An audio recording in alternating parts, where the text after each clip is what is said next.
一体何なんだ。ベヘリット。キメロニーバス。 Now there is no hope. Bienvenidos. Hoy compararemos el episodio número 20 de la segunda temporada de Mushoku Tensei con el material original de las novelas ligeras. En esta ocasión, se adaptaron casi los 4 primeros capítulos del volumen 12, dejando algunos párrafos finales del capítulo 4 para el próximo episodio animado. El total de páginas es de unas 58. Los capítulos se llaman Llegada, confirmando la situación, entrando en el laberinto y su perspectiva emocional. ¿Qué se cambió? ¿Qué se omitió? ¿Cómo llegó Roxy a ese lugar? ¿Cómo consiguió sobrevivir por tantos días? ¿Cómo la encontró Rudius? Etcétera. Todo esto y mucho más lo comentaremos aquí. De paso, recuerdo que este volumen en su totalidad está resumido en el canal sin omitir nada. Dejo el link de la lista de reproducción en las anotaciones de la esquina superior derecha. Ahora sí, comencemos. El volumen 12 comienza explicándonos cosas sobre la ciudad laberinto de Erapan, una ciudad oasis que gracias al cadáver de un colosal Behemoth derrotado hacía mucho tiempo por el dios del norte Kalman II, se había convertido en una ciudad más grande y poblada, en prácticamente el epicentro de cultura y comercio del continente, y el hecho de que existieran muchos laberintos en sus proximidades la hacían el destino de incontables aventureros de todas partes del mundo, historias que terminaban en gloria y tragedia a partes iguales. Las lágrimas, la algarabía, la sangre, la ambición, la tristeza, el amor y el desamor, todo se unía en esa vorágine caótica llamada Erapan. Me parece pertinente señalar algo. La información que acabo de resumir pertenece al libro titulado Merodeando por el Mundo de Bloody Kant. La historia detrás de ese nombre no viene a cuento ahora, pero lo que sí es que Rudius nos lee una parte de este libro enriqueciendo el sitio donde está, y esta exposición sucede constantemente por medios distintos siempre que la historia se mueve de un lugar a otro, por lo que quiero invitar a quienes tengan dudas de si el mundo de esta historia es profundo o llano, a que lean las novelas. En lo personal, entiendo que es imposible exponer todo y que son medios diferentes y hablan lenguajes diferentes, y otras variables entran en juego como el presupuesto y decisiones difíciles. No quiero que piensen que hago estos videos a costa del anime, sino que mi propósito es suplementar lo que los espectadores han visto y, nuevamente, sugerirles que disfruten tanto del anime como de la novela. Ahora sí, a seguir.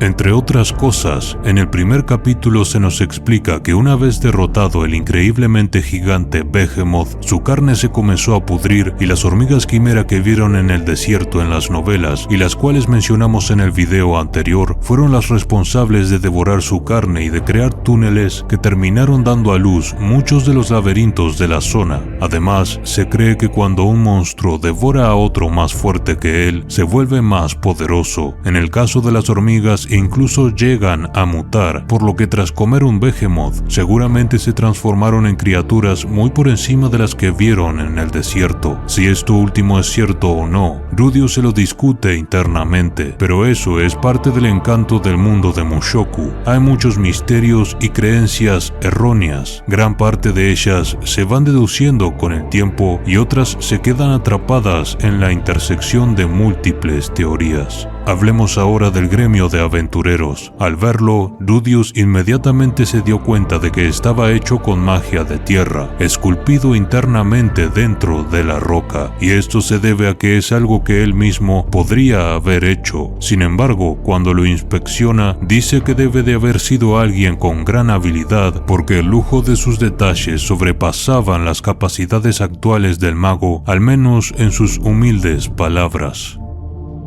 Pasemos al reencuentro con Paul. De Lilia se nos dice que exhibía un cabello desarreglado y el cansancio se había asentado en su rostro. De Paul, que tenía grandes ojeras negras bajo sus ojos y aunque lucía el aspecto de un hombre desgastado, se afeitaba y no desprendía el fuerte olor del alcohol en contraste al doloroso primer encuentro en Milis. La interacción entre Paul y Rudius es similar en las novelas, solo que Paul realmente piensa que está soñando mientras le dice que le ha fallado considerado como un padre y le pide perdón. Es justo cuando Rudius le dice que será abuelo que Paul se queda atónito, toca el rostro de Rudius y finalmente comprueba que no estaba soñando. Luego Paul le pregunta a Rudius por qué estaba en Vegarito y el mago se dice a sí mismo que en esta ocasión elegiría bien sus palabras y evitaría a toda costa una pelea como la última vez. El mago considera que lo que su padre quería saber es si acaso sus hermanas estaban solas en Sharia y le aseguró que estaban siendo cuidadas. A lo largo de este volumen podemos leer cómo Rudius realmente piensa lo que le va a decir a su padre y tiene en cuenta las circunstancias para evitar peleas innecesarias, algo que en el pasado hubiera sido distinto. El mago también se percata de que las últimas cartas que le escribió a su padre no habían llegado a sus manos y le explica a grandes rasgos la situación, hablando sobre Silfiet y demás. Como dije, este momento es muy parecido en las novelas, salvo por detalles, sin mencionar también los pensamientos de Rudius que siempre enriquecen la escena. Un ejemplo es que Rudius temía que su padre, quien había hecho la promesa de no tener relaciones hasta encontrar a Zenith, se enojara con él por haber seguido con su vida en Sharia junto a Silfi, porque recordemos que el mago le había criticado erróneamente que seguro se había estado acostando con otras mujeres cuando se encontraron en Milis. Sin embargo, Paul repara en la felicidad de que será abuelo y se disculpa porque rompió su promesa y lo hizo con Lilia. Lilia le interrumpe y aclara que fue producto del ataque de una súcubo que sufrieron en Vegarito, pero a Paul aún así le duele, dejando entrever que el Paul que Rudius conocía no era enteramente el mismo que ahora tenía frente a él. Además, Talhand, el enano, había resistido el ataque de la súcubo, lo que hacía pensar a Paul que él era débil, pero los lectores entendemos que la realidad era simplemente que a Talhand le gustan los hombres, algo reforzado por los comentarios de Elinalais. En el anime incluso podemos ver cómo mira a Rudius con enanas ganas. Oh, hell no! Continuando, en las novelas se dedica medio capítulo a la planificación de la próxima incursión al laberinto, donde incluso repasan los tipos de monstruos con los que se encontrarían en cada piso del mismo, gracias al libro que Rudius trajo consigo. Los monstruos eran la araña del camino de la muerte de rango B, la cual lanza sus telarañas y cuyo veneno podía ser tratado con magia de detoxificación de nivel básico, el Iron Crawler u oruga de hierro, pesada y de coraza muy dura, rango B, cráneo de lodo, un monstruo humanoide cubierto de lodo con un cráneo en el centro, el cual era su punto débil, inteligente y capaz de usar magia de tierra, rango A, guerrero armadura, básicamente un set de armadura vieja y oxidada con 4 brazos y una espada muy afilada en cada mano, rango A, diablo devorador, una bestia de largos brazos y piernas con colmillos y garras letales, rango A. Además, se nos dice dónde se encuentran.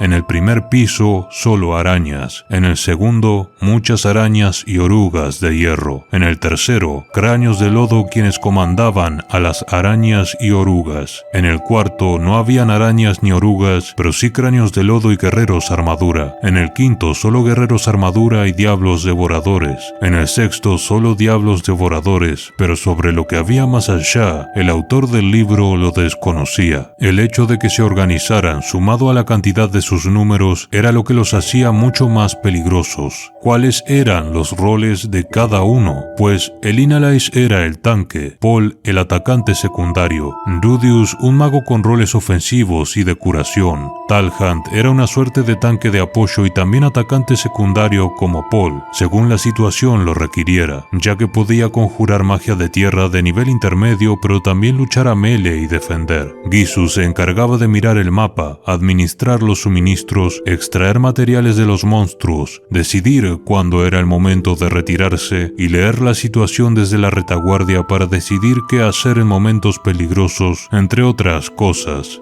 Pasando a la emotiva escena con Paul y Lilia en la habitación, hay un momento que dejaron fuera. En las novelas, además de las cosas que conversan en el anime, Lilia le pregunta a Rudius si Aisha y Norn siguen peleando. El mago le asegura que no debe preocuparse al respecto y Lilia replica que le ha dicho a Aisha que trate a Norn con respeto y que no entiende por qué la relación entre ellas ha terminado así. En ese instante, el mago le dice que Aisha aún es una niña y que lo más importante para sus padres padres es amarla a ella y a Norn equitativamente. Lilia responde que tal vez él tenga razón, ya que Aisha no solo es su hija, sino que la de Paul, pero Rudius le asegura que la sangre no tiene nada que ver con lo que él dijo y que considera a Lilia y Aisha como parte de su familia de la misma forma en que los ve a Paul, Norn y Zenith. Lilia no pudo más que decirle gracias desde lo profundo de su corazón. Paul se dedicó a mirarlos con cariño sin interrumpirlos, al igual que en el anime, pero en las novelas, debido a este último intercambio, el momento se siente incluso más íntimo y la expresión y consideración de Paul al simplemente observarlos tiene más peso emocional, ya que Rudius estaba reconociendo a Lilia como una madre de los Greyrat frente a él. Tras ello, pasaron un buen tiempo intercambiando historias y hablando de anécdotas de carácter delicioso, aunque a Rudius le costó mucho dormir esa noche, ya que no podía dejar de pensar en Roxy y en el hecho de que tal vez estaba bailando en la palma de la mano de Hitogami, dedicándole una página entera a pensar en los eventos que le habían traído hasta allí, haciendo hincapié en que, a pesar de tener tantas preguntas, el dios humano no apareció en sus sueños esa noche.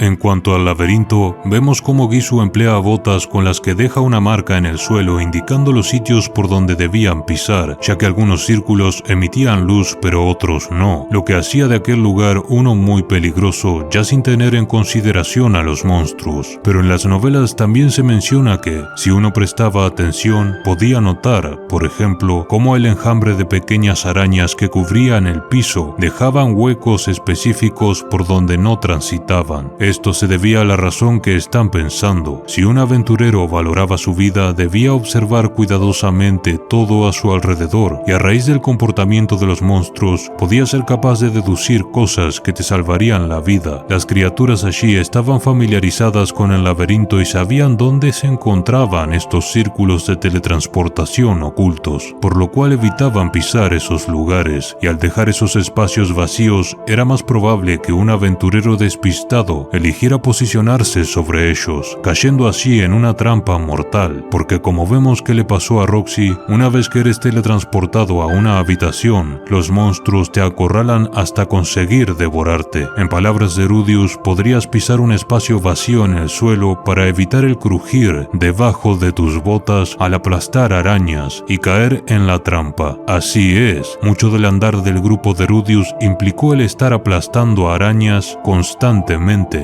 algo desagradable, pero como él dice, no había de otra.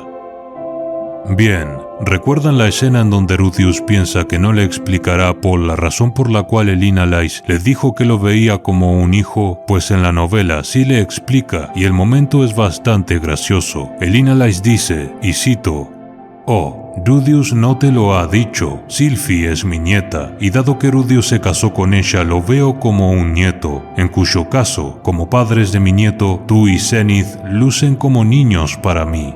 En ese momento, Paul se congeló y se giró lentamente hacia Rudius, quien le explica que Los, el padre de Sylphie y conocido de Paul en la aldea, era el hijo de el Inalais. Paul se aleja de Rudius balbuceando: "¿En serio? ¿Así que el Inalais es parte de nuestra familia ahora? No puedo creerlo". Como detalle extra, para no extenderme demasiado, a nuestros aventureros les tomó 5 horas el llegar al círculo que les llevó al segundo piso. Para no mencionar todas las dinámicas de combate y estrategias que vemos en el laberinto en la novela, me centraré en una en específico para que se hagan una idea. En el anime vemos cómo simplemente nuestros aventureros atacan y eliminan a estas criaturas, pero en las novelas se nos muestra que hay una razón para todo. Las orugas de hierro pesaban alrededor de 1 tonelada y su coraza era tan dura que ni siquiera Paul podía derrotarlos de un golpe. Las arañas trabajaban junto a estas orugas, usándolas como escudo y atacando desde detrás, lanzando sus redes. Rudius acababa con las orugas con su cañón de piedra y congelaba a las arañas en la retaguardia. Gracias a su ojo demoníaco, él podía evitar la mayoría de las redes y se deshacía de aquellas que le impactaban, incinerándolas con magia de fuego de manera controlada, en su justa medida. Paul y el Inalais fueron alcanzados por estas redes y Gisu las deshacía con un líquido especial que había conseguido en Rappan justamente para este propósito. Entre el segundo y el tercer piso, Gisu y Rudius tienen una charla en la que hablan de una serie de cosas concernientes a salvar a Roxy, entre otras. Rudius tiene muchas preguntas, pero se las guarda para después, ya que ese no era el momento. Al llegar al tercer piso, habían transcurrido 10 horas desde que entraron al laberinto, y ni bien el mago puso un pie allí, su corazón se aceleró, porque en el aire pudo oler un aroma familiar, el aroma de Roxy. Aquí en las novelas cambiamos a la perspectiva de Roxy y vemos cómo consiguió sobrevivir. Roxy despierta en un sitio oscuro y nos transmite claustrofobia con sus palabras. En el lugar apenas cabían 2 personas acostadas y era poco más alto que Roxy. Ella llegó allí después de ser teletransportada una incontable cantidad de veces en sus desesperados intentos por escapar, pero como sabemos, en ese laberinto existen 2 tipos de círculos de teletransportación, aquellos que te llevan a un destino fijo y aquellos que te teletransportan de manera aleatoria. Roxy permaneció en ese lugar, al cual había regresado incontables veces durante mucho tiempo, contemplando la débil luz del único círculo de teletransportación frente a ella. Se debatía si saltar hacia él otra vez o no. Eventualmente tendría que hacerlo, pero abandonaría la seguridad de donde se encontraba, un espacio tan reducido que ningún monstruo podía entrar. La decisión era morirse de hambre allí, o morirse luchando contra las bestias que habían estado reclamando su vida durante el último mes. Al menos en la última opción, existía la posibilidad de tropezar con un círculo que la devolviera a la ruta principal si no la mataban antes. Pero cómo cayó en la trampa, luchando. En la batalla, al evadir un ataque, tropezó con una roca y al perder su balance puso un pie en donde no debía. Roxy era una aventurera experimentada y cuidadosa, y había repasado las trampas que habían en ese piso con detenimiento, pero como suele suceder en la vida, solo basta con el descuido de un segundo para que todo se desmorone. Al principio Roxy luchó desesperadamente, los cuerpos se apilaban en el nido de monstruos donde apareció, pero no paraban de emerger. De los 6 círculos mágicos que consiguió ver, solo uno no escupía monstruos y decidió saltar hacia él cuando su mana estaba por agotarse. Entonces apareció en ese sitio pequeño y oscuro. Inicialmente tenía comida y podía crear agua, pero sin importar cuánto lo intentara, explorando túneles, dejando marcas para no perderse, luchando por su vida y apostándolo todo cada vez que saltaba a un círculo mágico, siempre terminaba apareciendo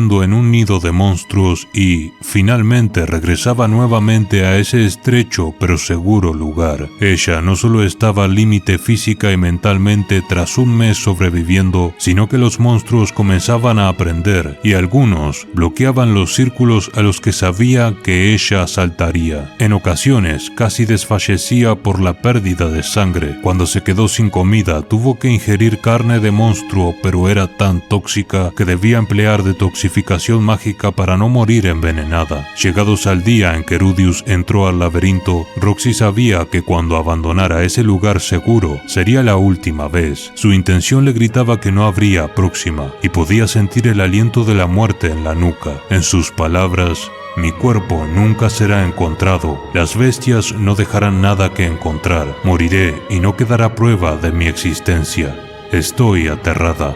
Pero Roxy decide enfrentar la muerte y luchar una última vez por su libertad, y es cuando la vemos peleando en el anime. Hay muchas cosas que pasan por su cabeza mientras pelea, incluso recuerda el decepcionado rostro de sus padres cuando supieron que ella era diferente. Es un capítulo interesante ya que Roxy repasa su vida, su pasado, sus frustraciones y su sueño roto, y lo narramos en el canal. Resumidamente, Roxy evalúa la increíble diferencia de poder entre su hechizo de congelación y el que Rudius usó, aunque en ese momento ella no sabía que él era Rudius, y nos explica cómo ella congelaba la superficie de los enemigos, pero el hechizo de Rudius había congelado todo hasta la médula. Todo lo que pasa después, desde lo que piensa Roxy al verlo, e incluso lo que pasa luego, se supone que lo tendríamos que ver en el próximo episodio, dado que la historia cambia a la perspectiva de Rudeus y vemos cómo él corría en dirección a Roxy, destruyendo paredes con su magia mientras exclamaba que podía sentir la presencia de Dios. Pero para dejarles algo más, lo primero en la mente de Roxy al ver a Rudeus es: en el momento en que lo vi, pude sentir cómo mi sangre invadía mis mejillas, ahora calientes. Este hombre es mi tipo ideal, alto, con cabello sedoso y gentiles rasgos faciales. Vestía una túnica gris y sostenía un báculo, pero lucía fornido para ser un mago. Tenía una clara expresión de alivio al verme. Así es, Roxy se enamoró profundamente al ver a Rudeus, sin mencionar la fantasía que siempre tuvo respecto a ser rescatada por un apuesto hombre y todo eso. Nadie en la historia de Mushoku se ha enamorado tan intensamente de un segundo a otro como Roxy Migurdia, al menos por lo que podemos leer en las novelas.